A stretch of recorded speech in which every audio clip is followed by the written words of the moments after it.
Number two, the second way he reformed society, he wrote his magnificent book of supplications, As-Sahifa Sajjadiyah. I tell you, there is no book of supplications like As-Sahifa Sajjadiyah. Because the Imam would always say, dua is the weapon of the believer, and it is the light of the heavens of the earth.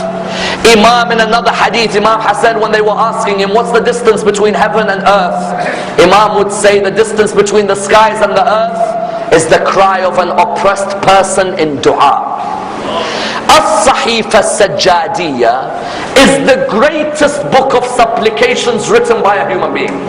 Someone asks the question, why did he write a book on dua? Because dua is what opens up our relation with God. He felt that when the Arabs had killed his father, they had lost all relationship with God in their life. There was no more God in their life. Rather, they were thinking of a world of I, not a world of we. So he wrote a Sahifa Sajjadiyah, a dua for your mother, a dua for your father, a dua for someone who's ill, a dua for the companions of Rasulullah, a dua for jihad, a dua for absolutely every stage in your life. 51 du'as. And you know what the shame is? There are lovers of Zayn al-Abidin who have never read one dua in a Sahifa Sajjadiyah. Isn't it embarrassing? Do you know, not this Pope, the one before him. I had a friend of mine who had visited the Vatican. He looked in the library of the Pope and he saw a Sahifa Sajjadiyah in the library. He asked him, what is the Sahifa Sajjadiyah in your library? He said, I do not see a book of Psalms of Dawood like this book of Psalms. And that's why in the school of Ahlul Bayt we call a Sahifa Sajjadiyah the Psalms of Al-Muhammad, Zabur Al-Muhammad. Because the book of the Psalms in the Bible is a book of dua, isn't it? The book of dua, like the Zabur, in Ahlul Bayt is Sahifa Sajjadiyah. And in Sahifa Sajjadiyah, amongst the most beautiful du'as is, you'll find of the du'as he's collected, Dua Makarim al-Akhlaq. Phenomenal dua. And in that dua, Makarim al-Akhlaq, there are lines, 3 lines, which he talks about relations with the family members.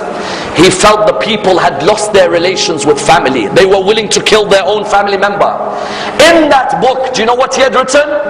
There's a line, Allahumma salli ala Muhammad wa ali Muhammad wa abdilni min bughdati ahli al-shan'an al-mahabba wa min uquq dhawi al-arham al-mabarra wa min khidlan al-aqrabin al-nusra. Do you know what Imam Zayn al-Abidin says? Ya Allah, change the hatred of my cousins into love for me, and change their stubbornness into freedom with me, and change their difficulties into ease. Imam Zayn al-Abidin, those 3 lines in Dua Makarim al-Akhlaq, saw around him in society Salat al-Rahim was being broken. Brothers don't talk to each other, sisters hate each other, in-laws disrespect each other. So he wrote Dua Makarim al-Akhlaq, so that the akhlaq, morals between people returns. That's why even he himself had a cousin who fell in some debt. That cousin kept on saying, where's Zayn al-Abidin? Why doesn't he lend me some money? And Imam Zayn al-Abidin wouldn't come to him.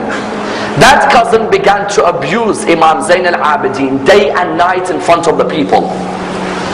When Imam Zayn al-Abidin died, that cousin saw Imam al-Baqir, Imam Zayn al-Abidin's son. He said to him, there used to be a man who used to wear a hood, and in the middle of the night he would come and give me food.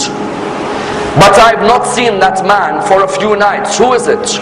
Imam al-Baqir says, that was my father, the cousin you used to abuse. You used to abuse him in the morning, in the evening he brings you food. You see how Imam Zayn al-Abidin, he was the embodiment of his du'as. When he would say something in his du'a, he would act it after reading the du'a.